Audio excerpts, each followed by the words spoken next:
So, Chapter 15. But first, customary drink, as usual.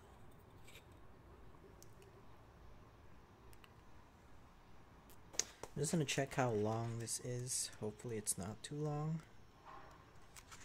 Oh, this one seems quite long. Ugh. My battery's low. Okay. Chapter 15. A god buys us cheeseburgers. The next afternoon, June 14th, 7 days before the solstice, our train rolled into Denver. We hadn't eaten since the night before in the dining car somewhere in Kansas. We hadn't taken a shower since Half-Blood Hill, and I was sure that was obvious. "Let's try to contact Chiron," Annabeth said. "I want to tell him about your talk with the river spirit."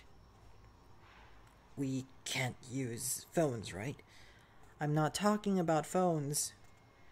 We wandered through downtown for about half an hour, though I wasn't sure what Annabeth was looking for.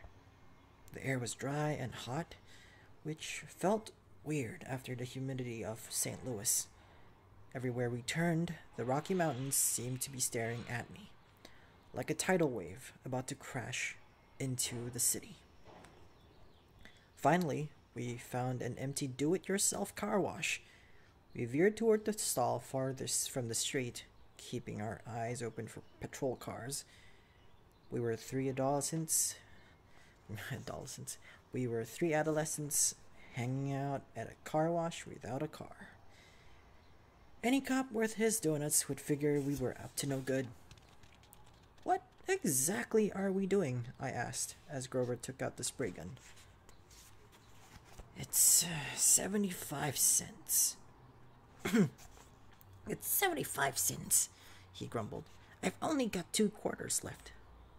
"Annabeth?" "Don't look at me," she said. "The dining car wiped me out."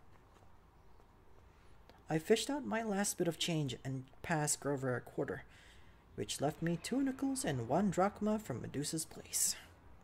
"Excellent," Grover said. "We could do it with a spray bottle, of course, but the connection isn't as good, and my arm gets tired of pumping."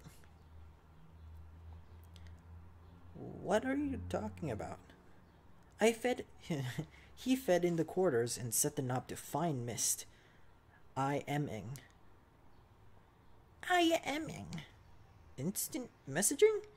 Iris messaging, Annabeth corrected. "The rainbow goddess Iris carries messages for the gods. If you know how to ask, and she's not too busy, she'll do the same for half-bloods." "You summon the goddess with a spray gun." Grover pointed the nozzle in the air, and water hissed out in the thick white mist. "Unless you know an easier way to make a rainbow." Sure enough, late afternoon light filtered through the vapor and broke into colors. Annabeth held her palm out to me. "Drachma, please." I handed it over. She raised the coin over her head. "Oh, goddess, accept our offering." She threw the drachma into the rainbow. It disappeared into a golden shimmer. "Half-Blood Hill," Annabeth requested. For a moment, nothing happened. Then I was looking through the mist at strawberry fields and a Long Island Sound in the distance. We seemed to be on the porch of the big house. Standing with his back to us at the railing was a sandy-haired guy in shorts and an orange tank top. He was holding a bronze sword and seemed to be staring intently. At something down in the meadow. "Luke!" I called. He turned, eyes wide. I could swear he was standing 3 feet in front of me through a screen of mist, except I could only see the part of him that appeared in the rainbow. "Percy!"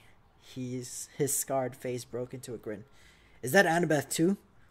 "Thank the gods. Are you okay? Are you guys okay?" "We're, fine," Annabeth stammered. She was madly straightening her dirty t-shirt, trying to comb the loose hair out of her face. "We thought, Chiron, I mean..." He's down at the cabins. Luke's smile faded. We're having some issues with the campers. Listen, is everything cool with you? Is Grover all right? I'm right here, Grover called. He held the nozzle out to one side and stepped into Luke's line of vision. What kind of issues? Just then, a big Lincoln Continental pulled into the car wash with its stereo turned to maximum hip-hop. As the car slid into the next stall, the bass from the subwoofers vibrated so much it shook the pavement. Chiron! Chiron had to... What's that noise? Luke yelled. I'll take care of it! Annabeth yelled back, looking very relieved to have an excuse to get out of sight. Grover, come on. What? Grover said. But give Percy the nozzle and come on, she ordered. Grover muttered something about girls being harder to understand than the Oracle at Delphi. Then he handed me the spray gun and followed Annabeth. I readjusted the hose so I could keep the rainbow going and still see Luke. Chiron had to break up a fight, Luke shouted to me over the music. Things are pretty intense here, Percy. Word leaked out about the Zeus-Poseidon standoff. We're still not sure how.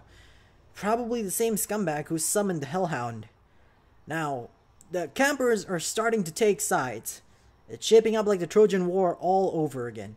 Aphrodite, Ares, and Apollo are backing Poseidon. More or less, Athena is backing Zeus. I shuddered to think that Clarice's cabin would ever be on my dad's side for anything. In the next stall, I heard Annabeth and some guy arguing with each other. Then the music's volume decreased drastically. So what's your status? Luke asked me. Chiron will be sorry he missed you. I told him pretty much everything, including my dreams. It felt so good to see him, to feel like I was back at camp for a few minutes, that I didn't realize how long I had talked until the beeper went off on the spray machine. And I realized I only had one more minute before the water shut off. I wish I could be there, Luke told me. We can't help much from here, I'm afraid. But listen, it had to be Hades who took the Master Bolt. He was there at Olympus at the winter solstice. I was chaperoning a field trip, and we saw him. But Chiron said the gods can't take each other's magic items directly. That's true, Luke said, looking troubled. Still, Hades has the Helm of Darkness. How could anybody else sneak into the throne room and steal the Master Bolt? You'd have to be invisible. We were both silent until Luke seemed to realize what he'd said. Oh, hey. Oh, hey, he protested. I didn't mean Annabeth. She and I know each other forever. She would never...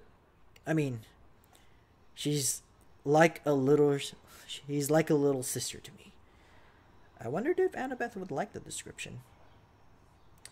In the stall next to us, the music stopped completely. A man screamed in terror.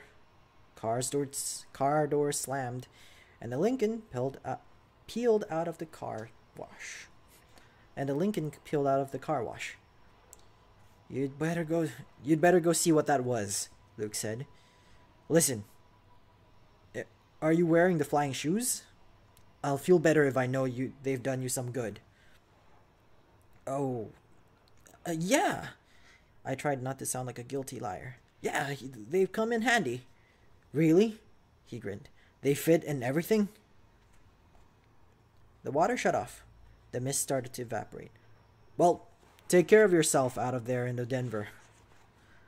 Take care of yourself out there in Denver, Luke called, his voice getting fainter. And tell Grover it'll be better this time. Nobody will get turned into a pine tree if he just... But the mist was gone, and Luke's image faded to nothing. I was alone in a wet, empty car wash stall. Annabeth and Grover came around the corner, laughing, but stopped when they saw my face. Annabeth's smile faded. What happened, Percy? What did Luke say? Not much, I lied, my stomach feeling as empty as the Big Three cabin. My stomach feeling as empty as a Big Three cabin.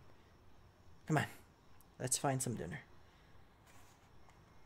A few minutes later, we were sitting at a booth in a gleaming chrome diner. All around us, families were eating burgers and drinking malts and sodas. Finally, the waitress came over. She raised her eyebrows skeptically. Well, I said, we want to order dinner. You kids have money to pay for that? You kids have money to pay for it? Grover's lower lip quivered.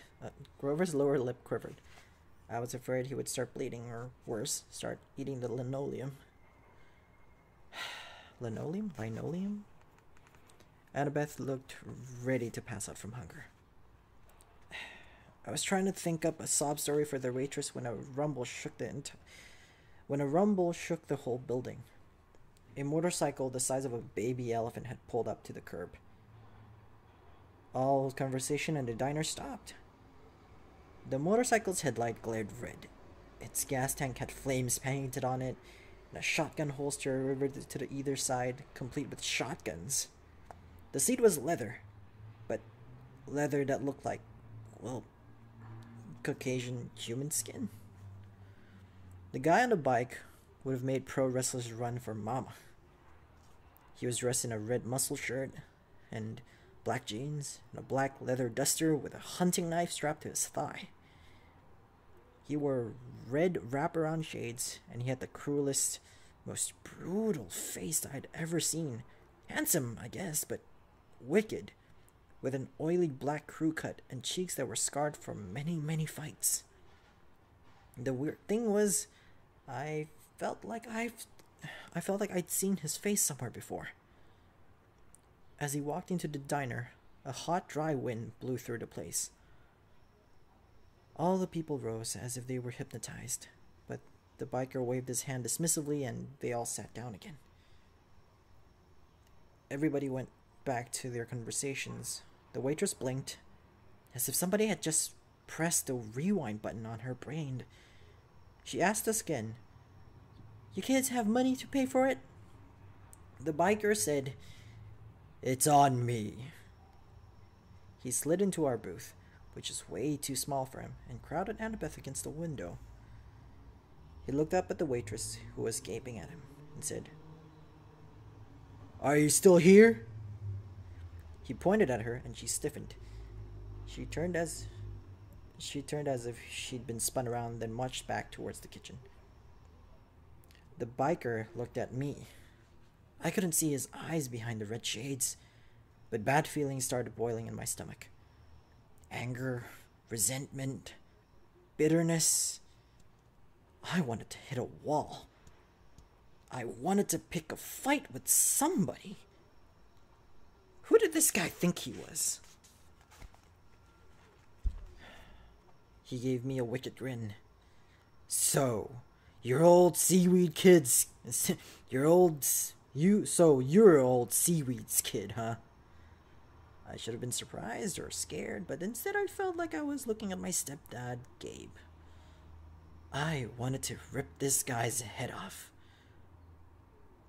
"What's it to you?" Annabeth's eyes flashed me a warning. "Percy, this is..." The biker raised his hand. "It's okay," he said. "I don't mind a little attitude. Long as you remember who's the boss. You know who I am, little cousin." Then it struck me. Why, this guy looked familiar. He had the same vicious sneer as some of the kids at Camp Half-Blood. The ones from Cabin 5. "You're Clarice's dad," I said. "Ares, god of war." Ares grinned and took off his shades.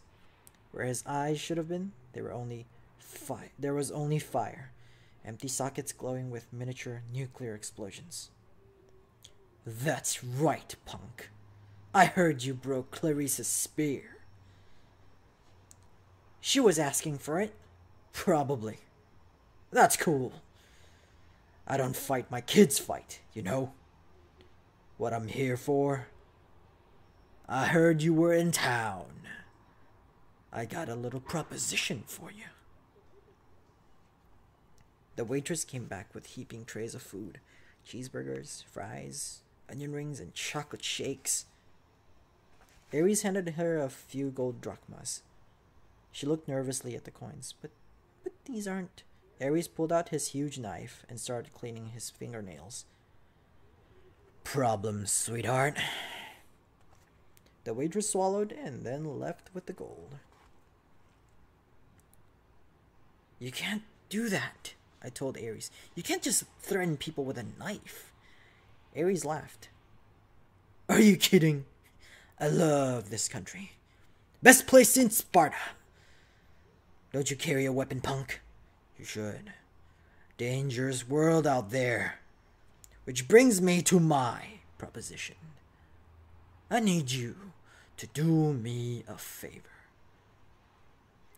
What favor could I do for a god? Something a god doesn't have time to do himself. It's nothing, really. I left my shield in an abandoned water park here in town. I was going on a little date with my girlfriend. We were interrupted. I left my shield behind. I want you to go fetch it for me. Why don't you go and get it yourself? The fire in his eye sockets glowed a little hotter. Why don't I turn you into prairie dog and run you over with my Harley? Because I don't feel like it.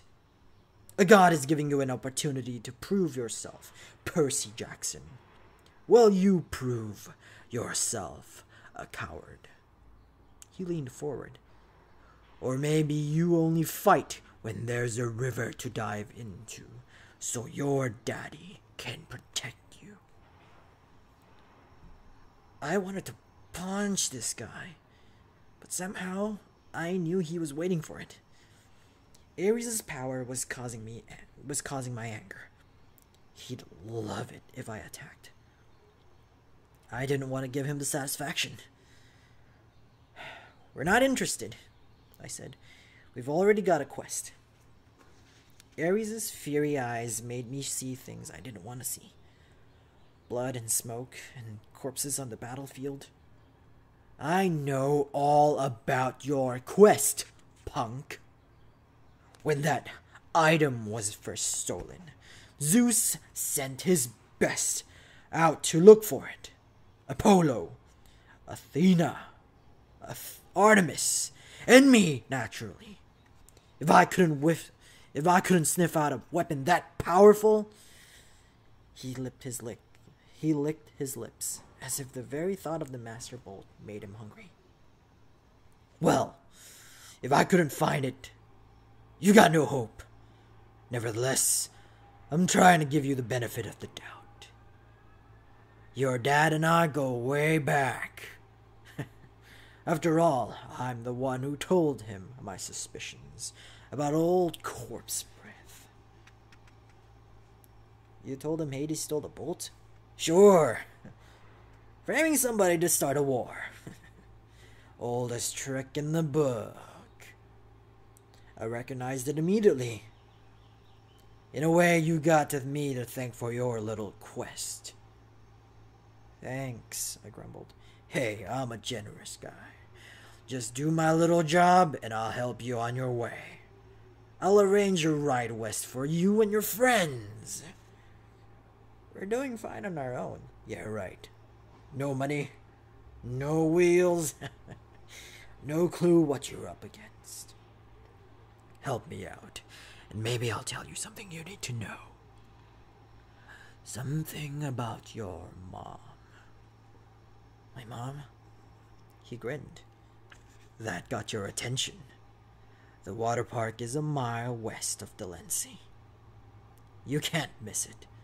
Look for the Tunnel of Love ride. What interrupted your date? I asked. Something scare you off? Ares bared his teeth, but I had seen his threatening look before on Clarice. There was something false about it. Almost like he was nervous. You're lucky you met me, punk, and not one of the other Olympians. They're not as forgiving of rudeness as I am. I'll meet you back here when you're done. Don't disappoint me. After that, I must have fainted or fallen into a trance, because when I opened my eyes again, Ares was gone. I must have thought the conversation had been a dream, but Annabeth and Grover's expression told me otherwise. Not good, Grover said. Ares sought you out, Percy. This is not good. I stared out the window. The motorcycle had disappeared. Did Ares really know something about my mom? Or was he just playing with me? Now that he was gone, all the anger had drained out of me. I realized Ares must love to mess with people's emotions. That was his power, cranking up the passions so badly they clouded your ability to think. It's probably some kind of trick, I said. Forget Ares, let's just go. We can't, Annabeth said. Look, I hate Ares as much as anybody, but you don't ignore the gods unless you want serious bad fortune. He wasn't kidding about turning you into a rodent. I looked down at my cheeseburger, which suddenly didn't seem so appetizing. So, why does he need us? Maybe it's a problem that requires brains, Annabeth said. Ares has all strength. Ares has strength. That's all he has. Even strength has to bow to wisdom sometimes.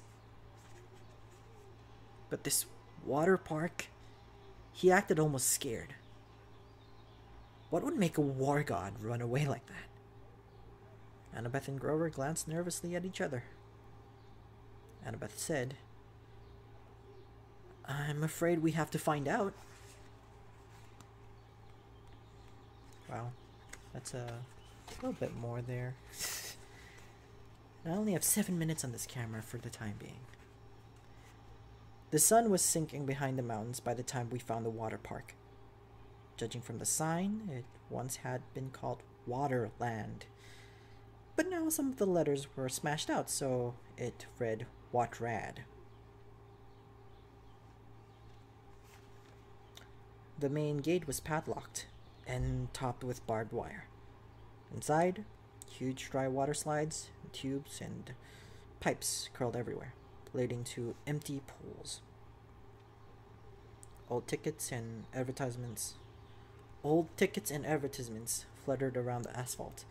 With night coming on, the place looked sad and creepy.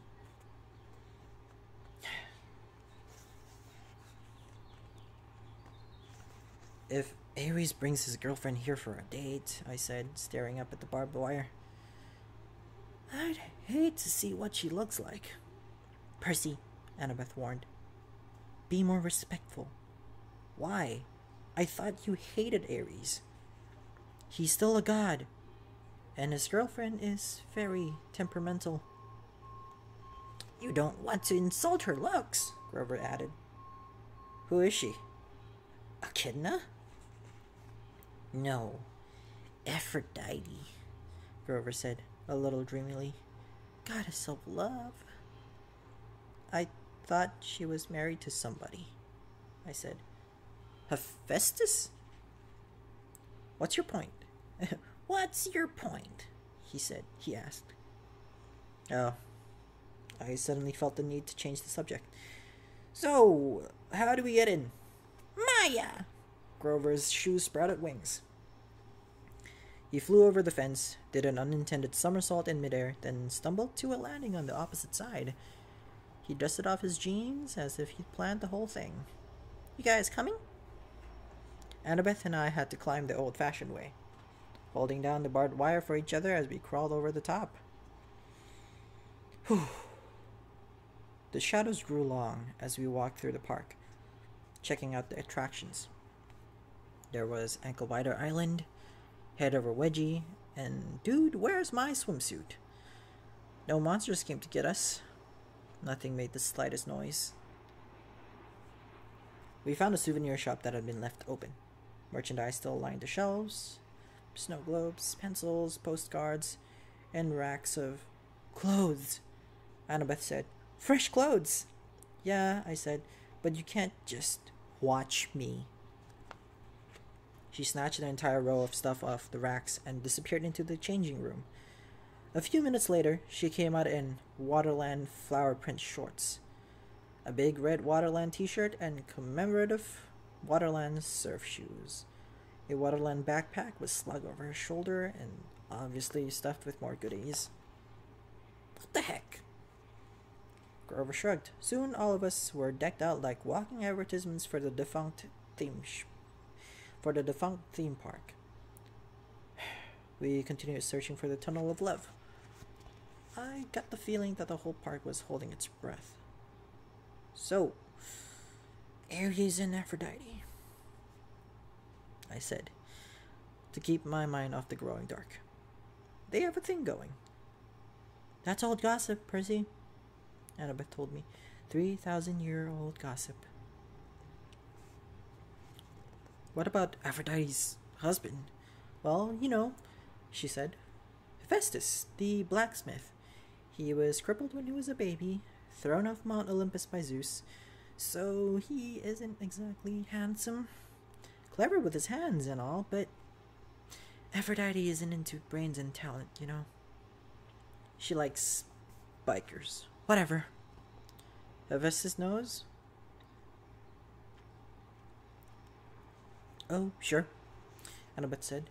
"He caught them together once. I mean, literally caught them in a golden net and invited all the gods to come and laugh at them.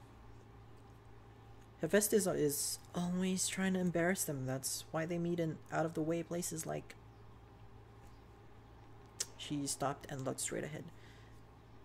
"Like that."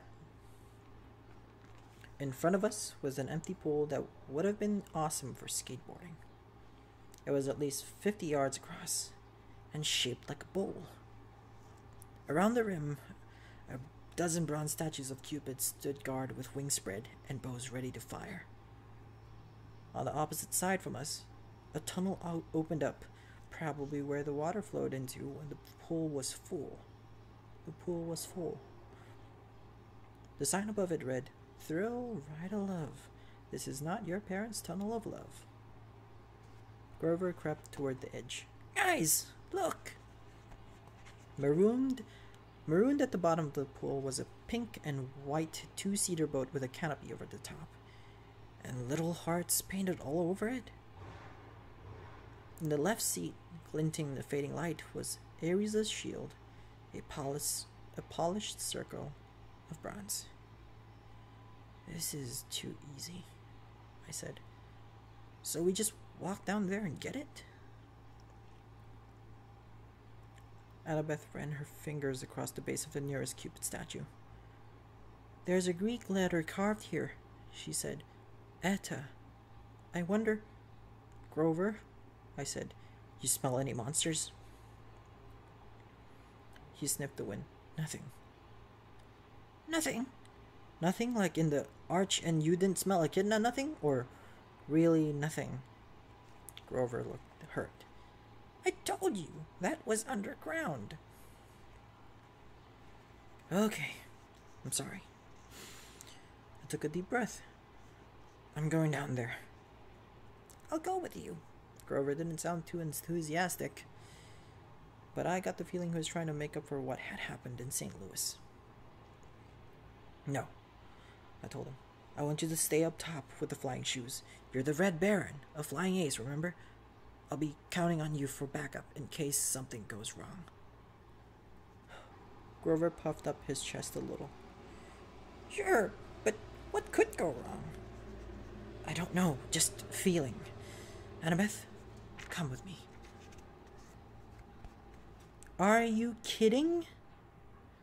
She looked at me as if I'd just dropped from the moon. Her cheeks were bright red. "What's the problem now?" I demanded. "Me. Go with you. To the thrill ride of love?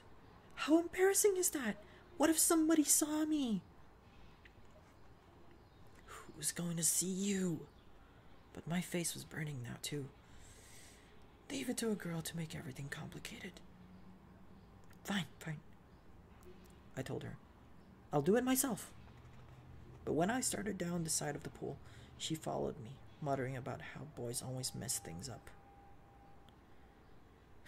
We reached the boat. The silk was propped on one seat, and next to it was a lady's silk scarf. I tried to imagine Ares and Aphrodite here, a couple of gods meeting in a junked-out amusement park ride. Why? Then I noticed something I hadn't seen from up top. Mirrors all the way around the rim of the pool, facing this spot. We could see ourselves no matter which direction we looked. That must be it. While Ares and Aphrodite were smooching with each other, they could look at their favorite people. Themselves. I picked up the scarf. It shimmered pink, and the perfume was indescribable. Rose or mountain laurel, something good. I smiled, a little dreamy, and was about to rub the scarf against my cheek when Annabeth ripped it out of my hand and stuffed it in her pocket. Oh, no, you don't. Stay away from that love magic. What? Just get the shield, seaweed brain, and let's get out of here. The moment I touched the shield, I knew we were in trouble. My hand broke through something that had been connecting it to the dashboard. A cobweb, I thought, but then I looked at a strand of it on my hand and saw some kind of metal filament. So fine. It was almost invisible. A tripwire. Wait, Annabeth said. Too late. There's another Greek letter on the side of the boat. Another Edda. This is a trap. Noise erupted all around us. A million gears grinding, as if the whole pool were turning into one giant machine. Grover yelled, "Guys!" Up on the rim, the Cupid statues were drawing their bows into firing position. Before I could suggest taking cover, they shot us. They shot, but not at us. They fired at each other, across the brim of the pool. Silky cables trailed from the arrows, arcing over the pool and anchoring where they landed to form a huge golden asterisk. Then small metallic threads began weaving together magically between the main strands, making a net. We have to get out, I said. Duh, Annabeth said. I grabbed the shield and we ran, but going up the slope off the pool was not as easy as going down. Come on, Grover shouted. He was trying to hold open a section of the net for us, but wherever he touched, the golden thread started to wrap around his hands. The Cupid's head popped up. Out came video cameras. Spotlights rose up all around the pool, blinding us with illumination. And a loudspeaker voice boomed, "Live to Olympus in 1 minute. 59 seconds. 58. Hephaestus!" Annabeth screamed, "I'm so stupid. Edda is H. He made the strap to catch his wife with Ares. Now we're going to be broadcast live to Olympus and look like absolute fools." We'd almost made it to the rim when the row of mirrors opened like hatches and thousands of tiny metallic things poured out. Annabeth screamed. It was an army of wind-up creepy crawlies. Bronze gears, bodies, spindly legs, little pincer mouths, all scuttling towards us in a wave of clacking, whirring metal. "Spiders!" Annabeth said. Spiders! I'd never seen her like this before. She fell backward in terror and almost got overwhelmed by the spider robots before I pulled her up and dragged her back toward the boat. The things were coming up from all around the rim now, millions of them, flooding towards the center of the pool, completely surrounding us. I told myself they probably weren't programmed to kill, just corral us and bite us and make us look stupid. Then again, this was a trap made for this was a trap made for gods. This was a trap meant for gods, and we weren't gods. Annabeth and I climbed into the boat.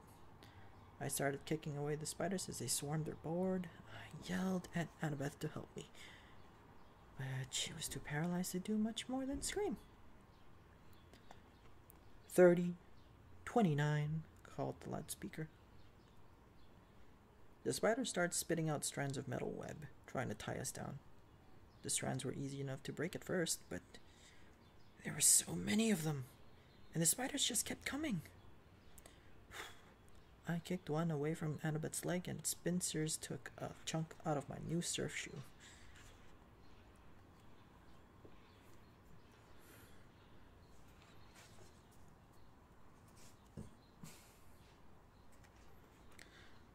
Grover hovered over the pool in his flying sneakers, trying to pull the net loose, but it wouldn't budge. I told myself, think. The Tunnel of Love entrance was under the net. We could use it as an exit, except it was blocked by a million robot spiders. 14, 15, 14, the loudspeaker called. Water, I thought. Where does the ride's water come from? Then I saw them. Huge water pipes behind the mirrors, where the spiders had come from. And up above the net, next to one of the cupids, a glass-windowed booth that must be the controller station. Grover, I yelled, get into that booth. Find the on switch. Man, do it! It was a crazy hope, but it was our only chance. The spiders were all over the prow of the boat now. Annabeth was screaming her head off. I had to get us out of there. Grover was in the controller's booth now, slamming away at the buttons. 5, 4. Grover looked up at me hopelessly, raising his hands. He was letting me know that he pushed every button, but still nothing was happening. I closed my eyes and thought about waves, rushing water, the Mississippi River. I felt a familiar tug in my gut. I tried to imagine that I was dragging the ocean all the way to Denver. 2, 1, 0. Water exploded out of the pipes. It roared into the pool, sweeping away the spiders. I pulled Annabeth into the seat next to me and fastened her seatbelt just as the tidal wave slammed into our boat. Over the top, whisking the spiders away and dousing us completely, but not capsizing us. The boat turned, lifted in the flood, and spun in circles around the whirlpool. The water was full of short-circuiting spiders, some of them smashing against the pool's concrete wall with such force they burst. Spotlights glared down at us. The cubit cams were rolling, alive to Olympus. But I could only concentrate on controlling the boat. I willed it to ride the current, to keep away from the wall. Maybe it was my imagination, but the boat seemed to respond. Well, at least it didn't break into a million pieces. We spun around one last time. The water level now almost high enough to shred us against the metal net. Then the boat's nose turned toward the tunnel and we rocketed through into the darkness. Annabeth and I held tight, both of us screaming as the boat shot curls and hugged corners and took 45-degree plunges past pictures of Romeo and Juliet and a bunch of other Valentine's Day stuff. Then we were out of the tunnel. The night air whistling through our hair as the boat barreled straight toward the exit. If the ride had been in working order, we would have sailed off a ramp between the Gold Gates of Love and splashed down safely into the exit pool. But there was a problem. The Gates of Love were chained. 2 boats that had been washed out of the tunnel before us were now piled against the barricade. One submerged, the other cracked in half. Unfasten your seatbelt, I yelled to Annabeth. Unfasten your seatbelt, I yelled to Annabeth. Are you crazy? Unless you want to get smashed to death. I strapped Ares' shield to my arm. We're going to have to jump for it. My idea was simple and insane. As the boat struck, we would use its force like a springboard to jump the gate. I'd heard of people surviving car crashes that way, getting thrown 30 or 40 feet away from an accident. With luck, we would land in the pool. Annabeth seemed to understand. She gripped my hand as the gates got closer. On my mark, I said. No, on my mark. What? Simple physics, she yelled. Force times the trajectory angle. Find! I shouted out. On your mark. She hesitated, then yelled, now. Crack. Well, crack. Annabeth was right. If we jumped when I thought we should have, we would have crashed into the gates. She got us maximum lift. Unfortunately, that was a little more than we needed. Our boat smashed into the pileup, and we were thrown into the air, straight over the gates, over the pool, and down towards solid asphalt. Something grabbed me from behind. Annabeth yelled, Ouch! Grover! In midair, he had grabbed me by the shirt and Annabeth by the arm, and was trying to pull us out of the crash landing. But Annabeth and I had all the momentum. You're too heavy, Grover said. We're going down! We spiraled toward the ground, Grover doing his best to slow the fall. We smashed into a photo board, Grover's head going straight into the hole where tourists would put their faces, pretending to be Nunu the friendly whale. Annabeth and I tumbled to the ground, banged up, but alive. Ares' shield was still on my arm. Once we caught our breath, Annabeth and I got Grover out of the photo board and thanked him for saving our lives. I looked back at the thrill ride of love. The water was subsiding. Our boat had been smashed to pieces against the gates. 100 yards away, at the entrance pool, the Cupids were still filming. The statues had swiveled so their cameras were trained straight on us, the spotlights in our faces. Show's over! Show's over! I yelled. Thank you, good night! The Cupids turned back to their original positions. The light shut off. The park went quiet and dark again, except for the gentle trickle of water into the thrill ride of love's exit pool. I wonder if Olympus had gone to a commercial break or if our ratings had been any good. I hate being teased. I hated being teased.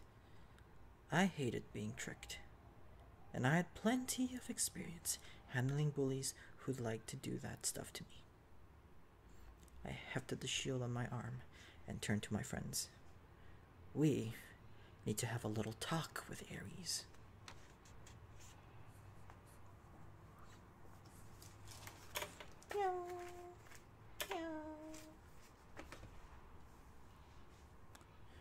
That was chapter 15. Huh. Alright, I'll get out of here now. Plenty of stuff to do today. Yeah. I don't know, there's nothing else for me to say. Bye.